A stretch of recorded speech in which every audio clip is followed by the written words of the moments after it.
le principal obstacle au bonheur, c'est nos propres pensées. C'est pas quelque chose d'extérieur à soi. Le bonheur pour moi, c'est la liberté. Pour moi, c'est très simple en fait, le bonheur. C'est juste être. Bienvenue sur le podcast C'est quoi le bonheur pour vous ? Je m'appelle Julien Perron, je suis le réalisateur du film C'est quoi le bonheur pour vous ? Pendant plus de 4 ans, je suis parti à travers le monde pour interviewer 1500 personnes autour de cette question fondamentale. À travers ce podcast, on parlera bien-être, développement personnel et médecine douce. Je vous souhaite un merveilleux voyage sur la route de la connaissance de soi.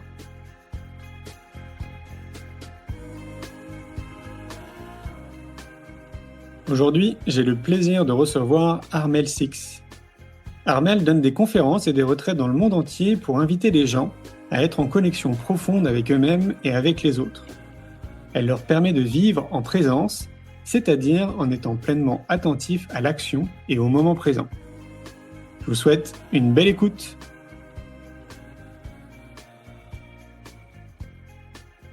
Bonjour Julien. Merci de m'accueillir. Alors aujourd'hui, je suis de retour à Paris, dans l'hôtel Le Pavillon, précisément. Donc merci à eux de nous accueillir. Tu sais pourquoi on se retrouve ? Je réalise un documentaire qui s'appelle C'est quoi le bonheur pour vous ? Qui m'amène à sillonner la planète depuis 3 ans à la recherche de personnes pas comme les autres, dont tu fais partie. Alors, c'est quoi le bonheur pour toi, Armelle ? Pour moi, c'est très simple en fait, le bonheur. C'est juste être. C'est se reconnecter à ce que nous sommes d'invisible, ce que nous sommes en essence.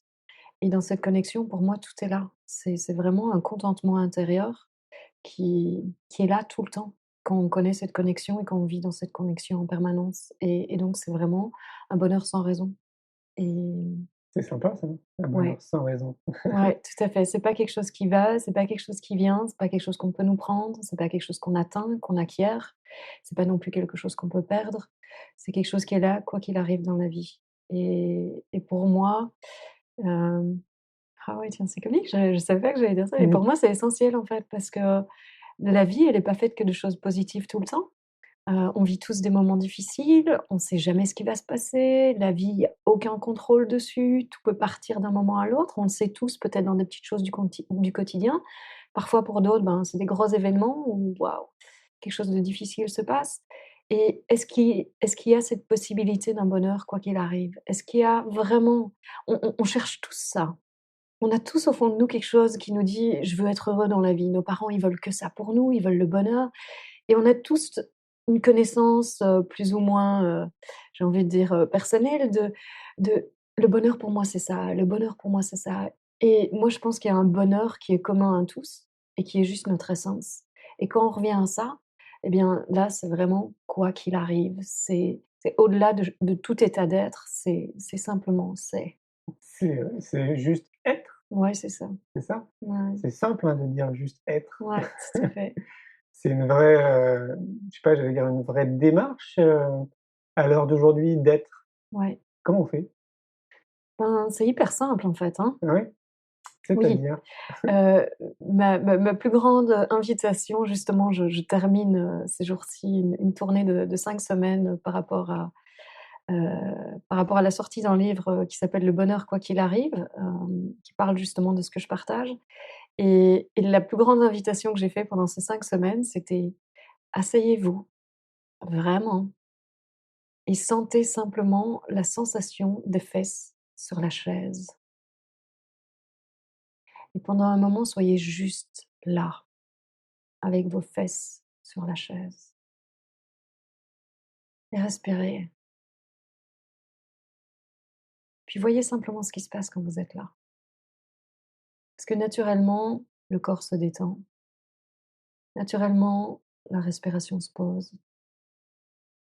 Naturellement, il y a un silence qui se fait entendre. Naturellement, il y a le cœur qui se dépose en lui-même, donc le cœur qui s'ouvre. Naturellement, on peut tous sentir, il y a quelque chose qui s'apaise et il y a une douceur qui est présente. Et cette douceur-là, c'est là tout le temps. Cet espace-là, déjà déposé, déjà reposé, déjà détendu. C'est là en nous tout le temps et on peut y accéder à n'importe quel moment. Le truc, c'est qu'il faut qu'on se pose parce que quand on court, on court, on court, on a notre attention qui va partout, sauf juste ici en nous. Et donc plus on ralentit, plus on prend des petits moments pour se poser, s'asseoir et juste sentir vos fesses sur la chaise pendant un moment. Et plus vous pouvez vous rendre compte que, ben oui, en fait, ça, c'est là tout le temps. Et plus je le nourris, et plus je m'apaise, et plus je me sens bien, et plus la vie est facile, et plus la vie devient fluide aussi. Plus je vois que j'ai toutes les réponses en moi, qu'il n'y a pas vraiment de problème, parce que même si je rencontre des difficultés dans ma vie, ben, je me pose, je me laisse aller à ce qui est là, dans l'instant, et puis hop, c'est comme ça que l'inspiration vient, que des réponses me viennent à toutes les questions, situations que je vis dans ma vie. Et ça nous permet de contacter nos ressources qui nous sont propres. Donc le bonheur, pour moi, c'est même avant tout ça. C'est simplement, comme tu disais, c'est simplement être. Et c'est un contentement intérieur qu'on vit tout le temps, quoi qu'il se passe. Et cet état nous permet véritablement de contacter des ressources qui sont là tout le temps, auxquelles on n'a pas accès quand on est tout le temps stressé, pressé par le temps, pressé par le succès, par les résultats. Non, c'est de se déposer. Et après, on voit que même en mouvement, quand on a l'habitude, on voit que même en mouvement, on peut être là-dedans et que ça ne s'en va pas, parce que ça ne s'en va plus jamais. Quand on l'a contacté et que c'est devenu notre expérience prioritaire, primordiale, et on voit que en fait, c'est toujours là, que ça ne s'en va jamais et donc ça devient ce qui est en avant-plan quelque part, au lieu d'être en arrière-plan. On est proche de la pleine conscience. Oui, j'ai jamais pratiqué, de façon, concrète, donc j'ai jamais suivi de cours ou de choses comme ça, mais oui, dans son essence, tout à fait. Oui. C'est un vrai challenge, je trouve, dans notre vie de tous les jours, qui est justement, accentué par le stress, où tout va très, très vite, Ouais, c'est un vrai challenge de dire: «Je prends du recul, ouais. je me pose, je ralentis». Ça, c'est compliqué quand même, hein? C'est compliqué quand on ne sait pas ce qu'on veut et c'est compliqué quand on croit que le bonheur se trouve dans l'expérience, se trouve dans réussir sa vie, se trouve dans, prouver sa valeur, se trouve dans le job qu'on a, les amis qu'on a, l'argent qu'on a, se trouve dans une chose en fait, au lieu de dans la connexion à ce qu'on est de plus profond. Quand on sait que le bonheur et le véritable bonheur, c'est uniquement ce qu'on est au fond de notre être et qu'on se reconnecte à ça et qu'on le vit, eh bien, alors toutes ces autres choses n'ont plus la même attraction, ne sont plus les mêmes distractions et donc notre attention revient de façon beaucoup plus naturelle et facile vers ce qui est là en nous.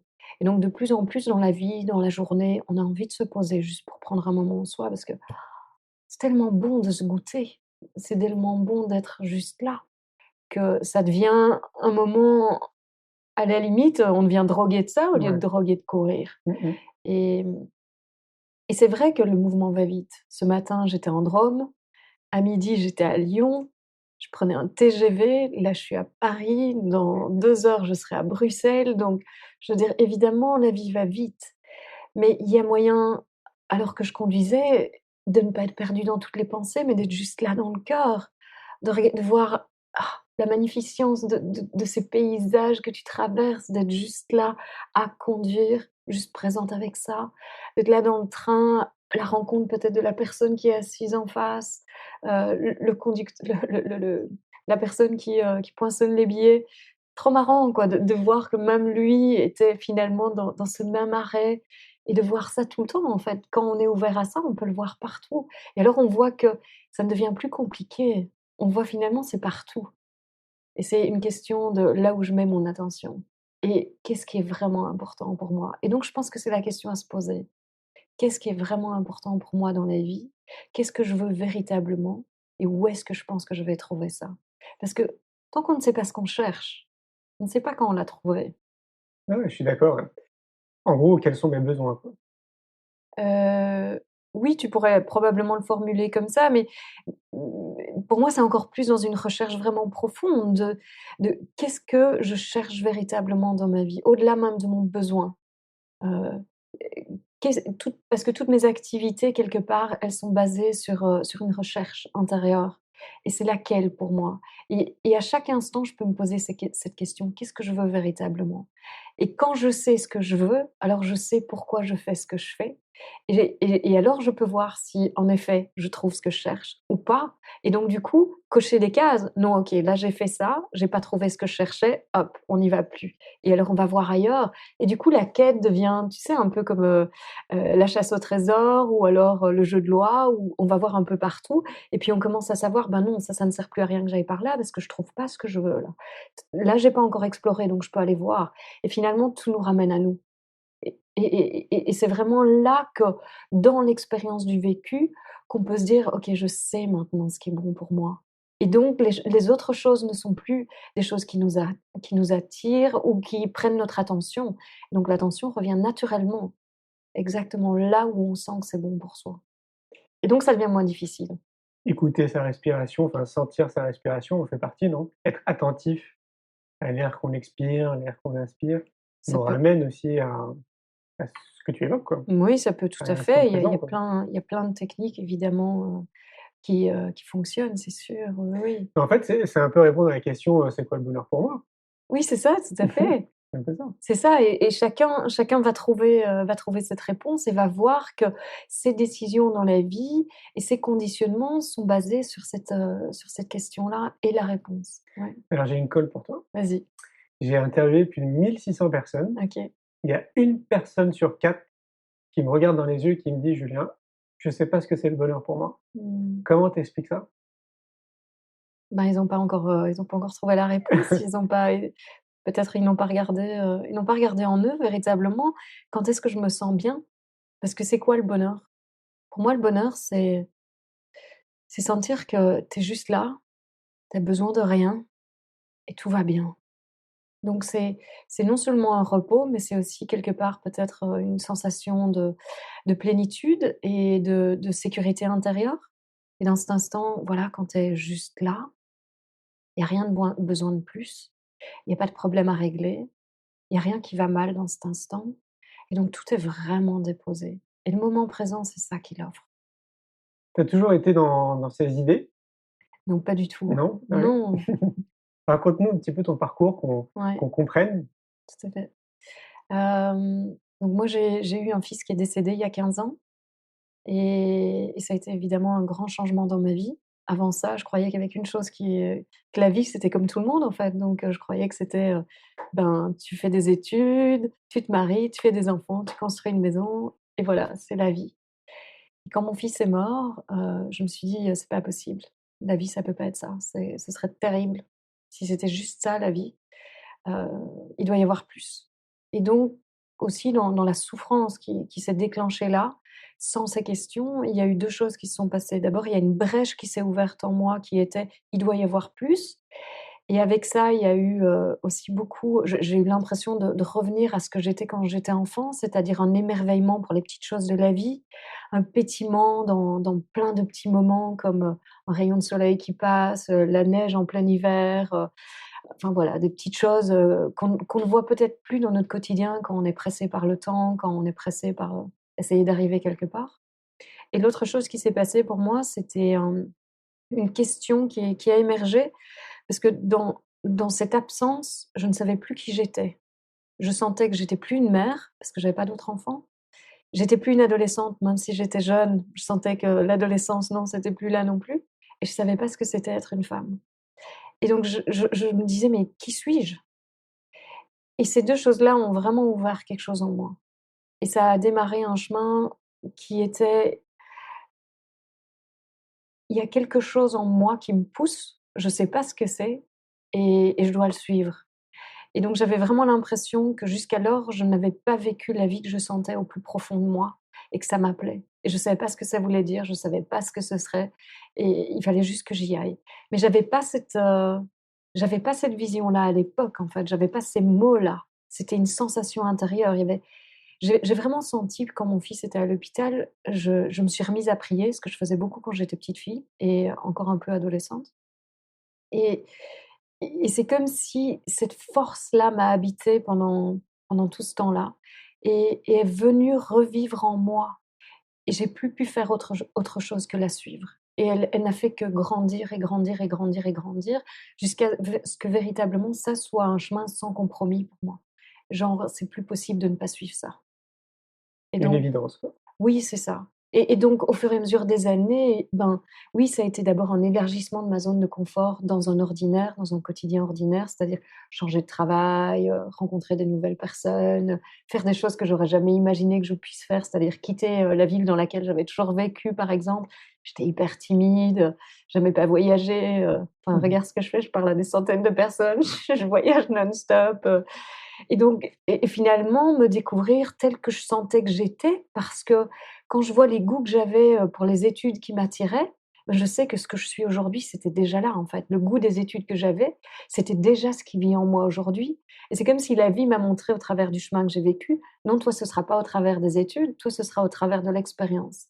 C'est vrai que depuis toujours, je suis très fort comme ça. J'ai jamais beaucoup étudié, j'ai toujours eu quelque chose en moi, tout venait comme ça. C'était comme si les profs me rappelaient quelque chose qui était déjà là. Et donc, ma vie a toujours été très forte dans la connexion à l'autre. À l'école, c'était pareil. Moi, j'étais passionnée quand un prof était passionné, et alors j'apprenais comme ça. Et donc, c'est comme si la vie m'a remis face à ça, au travers de tout mon cheminement, ces 15 années, et de suivre de plus en plus ce que je sentais à l'intérieur de moi, jusqu'à rencontrer des gens qui ne vivaient que comme ça et qui sont venus encore plus s'asseoir. Oui, vas-y Armelle, tu peux encore plus y aller, vas-y sans compromis. Et finalement d'en arriver à ce que je suis aujourd'hui et à ce que je vis aujourd'hui qui pour moi, j'ai même plus de mots en fait. Alors, tu te définis comment? Bah écoute, je vais te partager en avant-première pour cette vidéo alors, parce que je l'ai dit à quelques amis, mais certainement pas devant une caméra. En fait, je sens que je suis vraiment à la fin d'un cycle qui est hyper important pour moi dans ma vie aujourd'hui. Ça fait véritablement 1 mois que c'est très prononcé, vraiment très, très fort, mais ça fait des mois que ça mijote et que je sens que ça vient. Et il y a 4 jours, j'étais à Annecy et je mangeais toute seule, dans un hôtel avec vue sur le lac, et puis je voyais toutes ces lumières scintiller au bord du lac. C'était juste C'est magnifique. beau là-bas.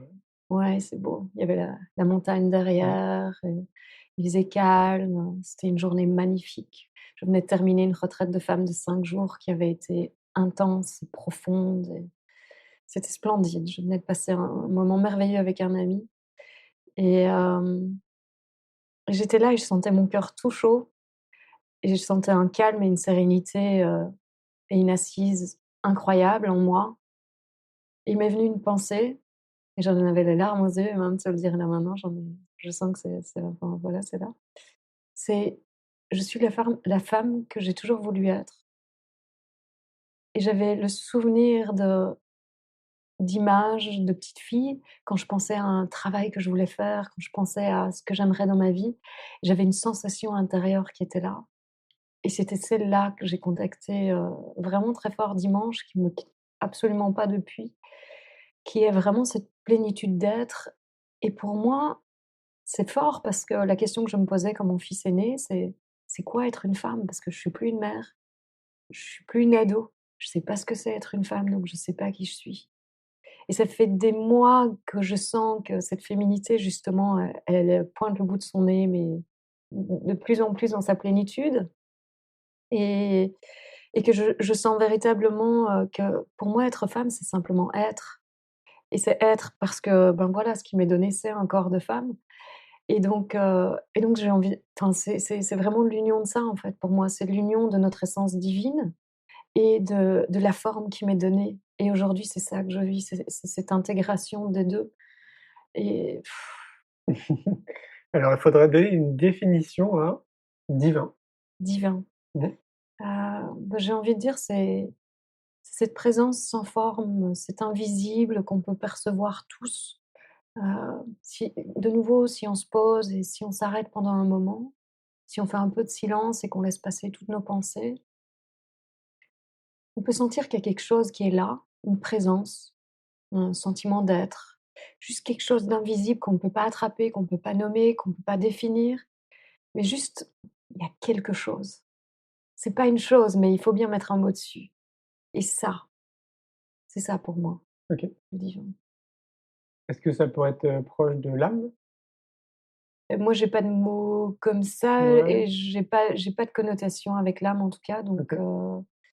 hem et je sais pas ce que les gens veulent dire, la plupart du temps avec l'âme. Ouais. Heu, pour moi, c'est vraiment ce sans forme, c'est invisible, c'est intouchable, Ouais. qu'on peut tous sentir, qu'on connaît tous intuitivement, Ouais.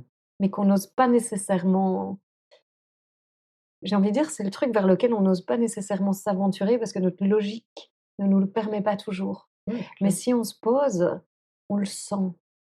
Si on s'autorise à laisser la logique de côté pendant un instant, on va sentir qu'il y a quelque chose de plus et c'est ça. Ok. C'est vraiment Ouais. cette simplicité. Est-ce que ça pourrait être la même sensation qu'on peut avoir si on est proche des arbres? Mais oui, je pense qu'on est proche de la nature, en fait, ce qui naturellement, Mmh. la nature nous renvoie à notre nature. Mmh. Donc automatiquement, dès qu'on sent cette connexion à la nature, c'est en effet, c'est cette Ouais, connexion à l'invisible qu'on est à toute chose, en fait.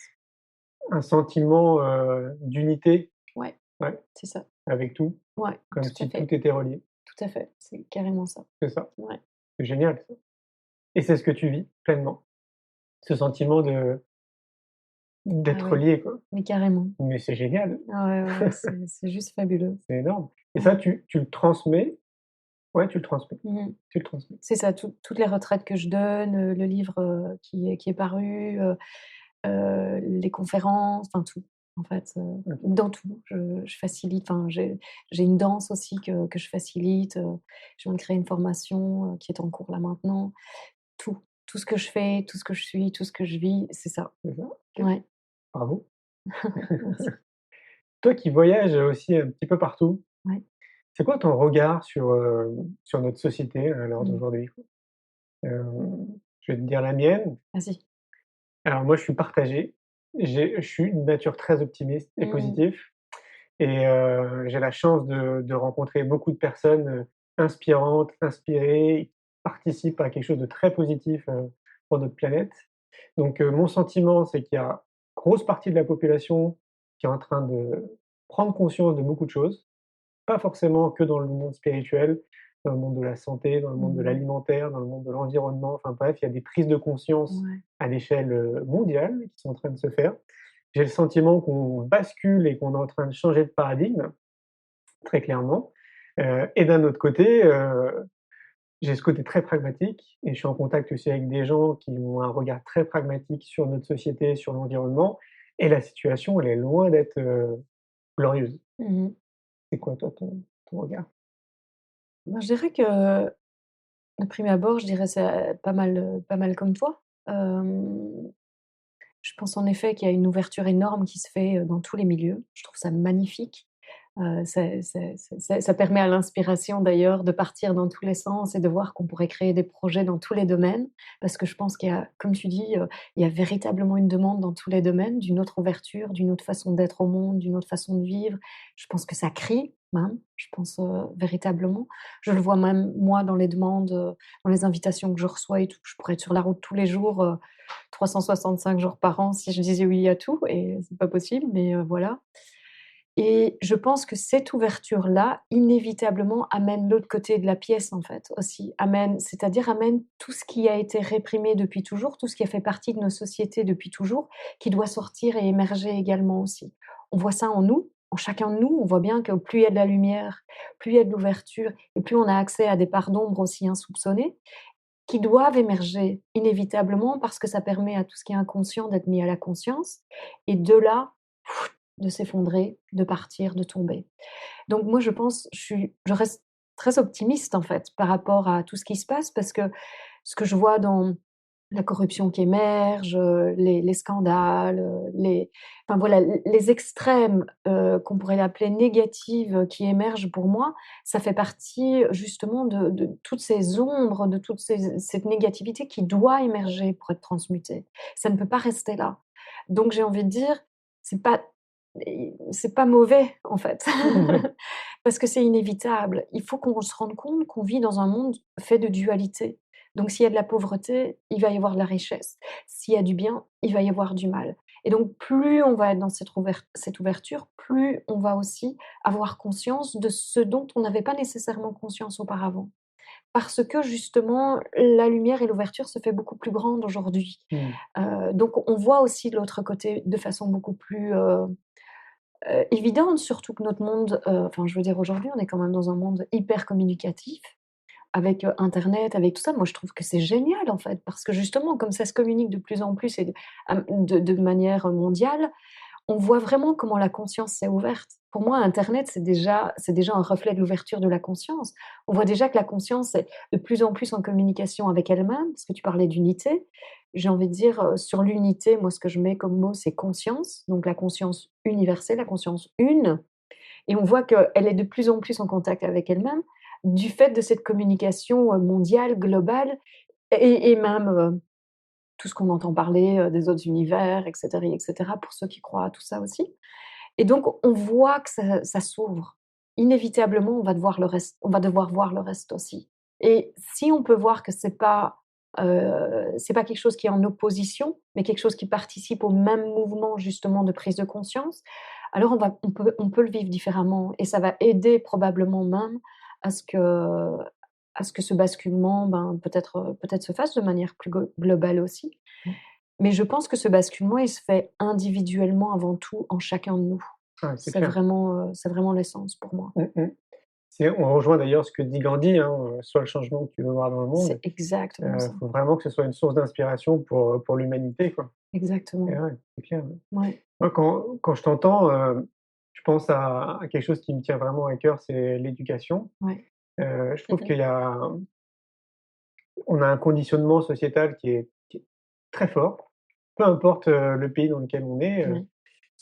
socialement parlant, culturellement, nos parents, etc. Enfin bref, il y a un conditionnement qui est très fort et sans trop rentrer dans les détails, le sentiment c'est, en gros, on ne nous tire pas vers le haut, quoi. Dès l'école, jusque plus tard quand tu commences à travailler, on ne nous nivelle pas vers le haut, quoi. Et donc moi, le sentiment que j'ai, c'est qu'il faut vraiment, se concentrer sur l'éducation, se concentrer sur les enfants, si on veut justement, que notre terre et que notre planète, continue à fleurir pendant encore des millions et des millions d'années, quoi. C'est quoi ton regard, toi, sur l'éducation et sur l'enfance? Écoute, avant même, enfin oui, depuis, je sais pas, une bonne dizaine d'années, j'ai cette même vision. J'arrêtais pas de me dire: «Il faut commencer avec les enfants parce que les enfants, c'est le futur. C'est aujourd'hui qu'on doit changer pour que le monde change aussi». Et aujourd'hui, justement après avoir, voyagé autant, donné autant de rencontres, rencontré tellement de gens et avoir, également, voulu faire quelque chose dans l'éducation et explorer aussi ce domaine, donner des rencontres parents-enfants, commencer à écrire aussi là-dessus. Je suis toujours du même avis, je pense que c'est super important de soutenir les enfants, mais c'est soutenir parce que les enfants, ils ont ça naturellement en eux.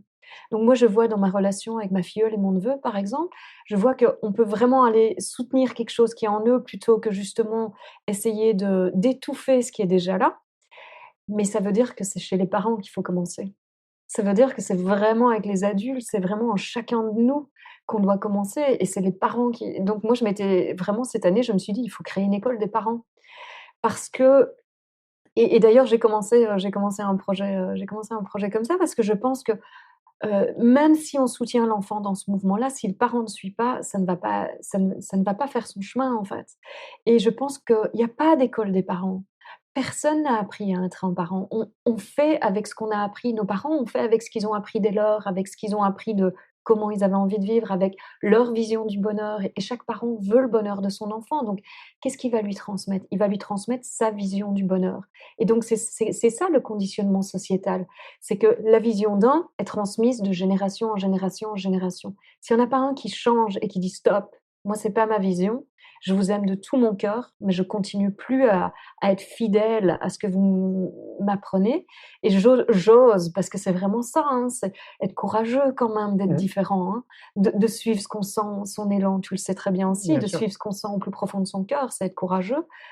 Et de dire non, moi je ne participe plus à ça. Je sens qu'il y a autre chose qui pointe en moi et qui pousse, et je vais suivre ça. Euh, ben, peut-être que ça peut se vivre sans soutien. Moi, ça a été vraiment mon expérience. Ça poussait tellement fort que c'était pas possible que ça ne se suive pas. Et puis après, il y a évidemment tout le soutien qui vient de la vie. Euh, mais sans changement intérieur aussi des parents, ben alors comment est-ce que ça peut suivre en Ah fait? ouais, C'est ça non qui mais c'est est. évident, hein. Ouais, Nous, notre projet de l'école de la vie, c'est une école pour les enfants, pour les parents et pour les enseignants. excellent. Mais oui, c'est ça parce que Et ouais, c'est ça, tout à fait. on a bouclé la boucle. Ouais, c'est exactement ça. Bah ouais, parce que Ouais, les génial. enseignants, faut pas tirer sur l'éducation dite traditionnelle, parce qu'en réalité, il y a plein de directives qui sont véhiculées, qui sont hyper intéressantes, Exactement. sauf qu'ils n'ont pas l'argent pour financer les, Mhm. les formations auprès des Ouais, enseignants. Et donc, du coup, bah, les enseignants, ils se retrouvent un petit peu démunis en disant qu'effectivement, ça c'est très intéressant, mais je fais comment, quoi? c'est ça. C'est génial ce que tu dis parce que moi aussi je voyais ça, je me disais mais si je pouvais aller dans les écoles, donner de la Vas-y. formation continue ou donner Ah oui, vas-y. des conférences aux enseignants parce que c'est vrai que s'ils savaient comment être autrement, eh bien ils n'auraient envie que de le faire en fait parce que ça leur rendrait la vie plus simple, eux-mêmes seraient heureux d'aller bosser et en plus de ça l'enfant recevrait beaucoup plus. Complètement, Donc ouais, je suis complètement. tout à fait d'accord avec toi. Et tu as C'est dit quelque chose de magnifique. très juste, c'est que les enfants, ils ont déjà tout. On a juste besoin de les accompagner, Mais mais oui. surtout pas les forcer à se poser sur une chaise à écouter un prof de maths, Ah quoi. non, Bah ouais. non. Mmh. Écoute, je peux partager une anecdote. Ah vas-y, ouais. Parce que c'était tellement magnifique. J'ai passé l'été 2 jours seulement avec mon neveu qui a 11 ans, 12 ans maintenant et il adore les jeux vidéo et il serait sur son iPad tout le temps et il est super fort dans tout ça et ses parents ne veulent qu'une chose, c'est qu'il réussisse à l'école et qu'il travaille et il s'en fout et il aime pas rester sur une chaise et par contre, quand il est sur son jeu, il peut faire ça pendant des heures et des heures et des heures et j'ai beaucoup parlé avec ma sœur, enfin on a beaucoup exploré le sujet toutes les 2 et puis, les 2 jours que j'ai passés, je l'ai beaucoup observé, en fait. J'ai regardé, tiens, comment ça se passe, combien d'heures il passe, nin et puis un jour, il était en train de jouer sur son jeu et j'ai commencé à lui poser des questions, ce qui se passait pour lui et puis, et à un moment, ma sœur a commencé à s'affoler et puis: «OK, il faut préparer à manger, il faut, réunir tout le monde, nin nin». Je fais: «Mais écoute», je dis: «Est-ce que tu as faim?» Puis il me dit: «Non, pas vraiment, mais, il est l'heure, il faut faire à manger aux enfants, nin nin». Puis je dis: «Bah, va voir s'ils ont faim». Et puis ils avaient pas faim non plus. Donc je dis: «Beh, si toi, c'est important pour toi de préparer quelque chose, prépare tout. Tu mets tout dans le frigo, tu leur dis que c'est là et quand ils auront faim, ils vont le chercher. Toi, tu manges, moi, je mange. Enfin, on fait notre vie, quoi». Et elle a lâché. Elle a vu qu'elle pouvait avoir du temps pour elle en faisant ce qui était important pour elle, c'est-à-dire prendre soin de ses enfants. Et puis en même temps, en laissant la liberté aux enfants d'écouter aussi le moment qui était bon pour eux. Et puis, donc la ch les choses se sont faites organiquement. Je me suis retrouvée à manger seule, je pense. Puis ma filleule est arrivée, on a eu une petite discussion. Puis un peu plus tard, je vais dans le salon et il y a mon neveu qui dit: «Ah tiens Mana, j'ai envie de manger, tu veux pas t'asseoir avec moi et puis qu'on discute?» Je dis: «Bah oui, bien sûr». Et donc je vais à table avec lui. Il mange rarement et il mange peu. En général, il faut toujours le pousser à manger. Et là, il s'est fait une grosse assiette, il a mangé tout ce qu'il voulait et il m'a raconté toute sa vie. J'ai commencé à lui poser des questions par rapport à son jeu, par rapport à ce qu'il faisait et tout ça. Et j'ai trouvé qu'il avait des réponses incroyables. Et alors on a commencé à parler de la société, de la politique. J'ai trouvé qu'il avait des réponses incroyables Ils et je sont lui fais bluffants. Ouais. mais oui, c'est ça, je dis: «C'est incroyable», je dis: «Tu devrais toi-même aller faire de la politique et tout». Du coup, il a pris confiance en lui, il a senti que je m'intéressais vraiment à ce qu'il faisait et que j'essayais pas qu'il soit différent. Je m'intéressais à ce qui l'intéressait lui. Donc je m'intéressais à lui. Donc je lui disais: «Mais bien sûr que tu as de l'importance en tant que toi, pas en tant que ce que je pense que tu dois être». Et puis il m'a posé plein de questions. Enfin, c'était génial le moment qu'on a partagé ensemble. Et le soir, quand je suis rentrée, ma sœur me dit: «On est allés se balader et c'est lui qui a guidé toute la balade. Il avait super confiance en lui. J'ai pas reconnu mon fils. Et ce petit bout, il rêve de faire des vidéos sur YouTube et de Génial. partager sa passion pour son jeu vidéo et tout. J'arrêtais pas de le pousser. J'étais: «Mais vas-y, vas-y, vas-y, c'est génial. Tu dois suivre ta passion parce que c'est ça qui va».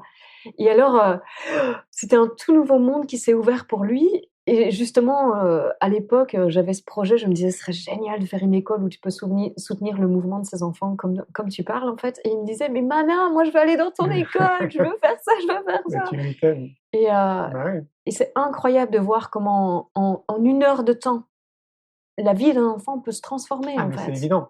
Ce qui est intéressant, c'est qu'à l'heure d'aujourd'hui, pour ceux qui accordent du crédit auprès des scientifiques, les scientifiques le valident. Ouais, c'est C'est-à-dire ça en plus. qu'un enfant qui a envie d'apprendre, en l'espace de quelques heures, voire une semaine ou deux, c'est bon, quoi. C'est plié, il a compris le truc, quoi. Exactement. Bah ouais. Là, j'étais épatée, tu sais, j'écoutais, il avait fait un Skype avec quelqu'un qui était sur le réseau, puis je pouvais voir comment il avait des capacités de leadership qui étaient énormes, il arrivait à ce que l'autre lui fasse confiance, donc il était là en pleine communication, il y avait une collaboration qui se passait, tu pouvais voir que ce petit gars, il avait des capacités, mais incroyables, quoi. C'est génial.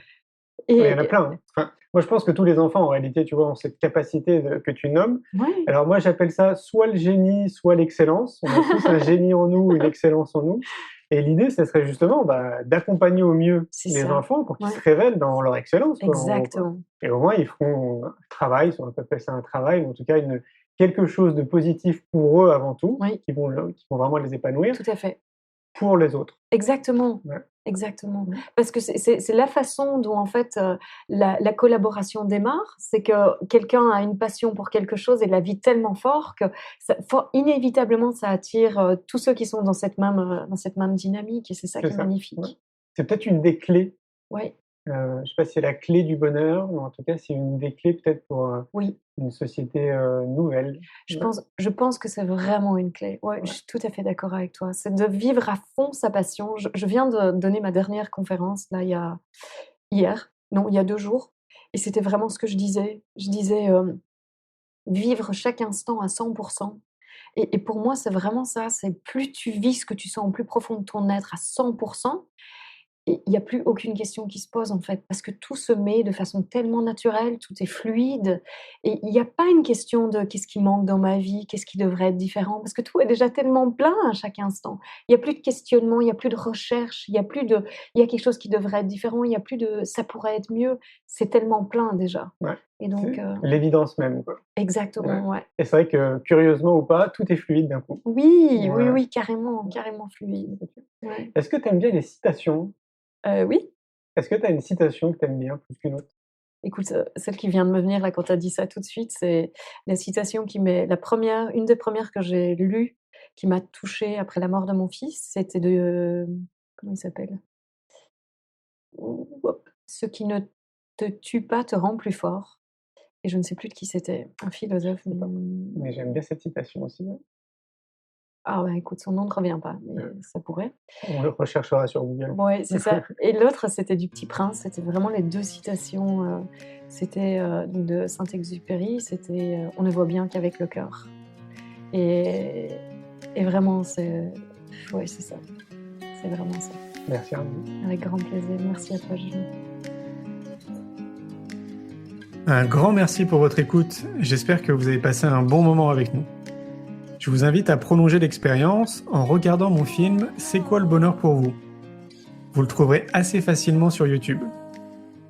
Si vous souhaitez ancrer davantage les choses, nous avons créé le jeu de cartes « C'est quoi le bonheur pour vous ?» qui vous permettra de mieux vous connaître et de mieux connaître les gens avec lesquels vous allez jouer de manière ludique et bienveillante. Vous me retrouverez assez facilement sur les réseaux sociaux si vous souhaitez qu'on échange en direct. Et merci de nous laisser des messages ou des avis, des commentaires. Ça fait vraiment plaisir et je prendrai une grande joie à vous répondre. En attendant, je vous souhaite une très belle route et je vous retrouve maintenant la semaine prochaine pour un nouvel épisode du podcast « C'est quoi le bonheur pour vous ?»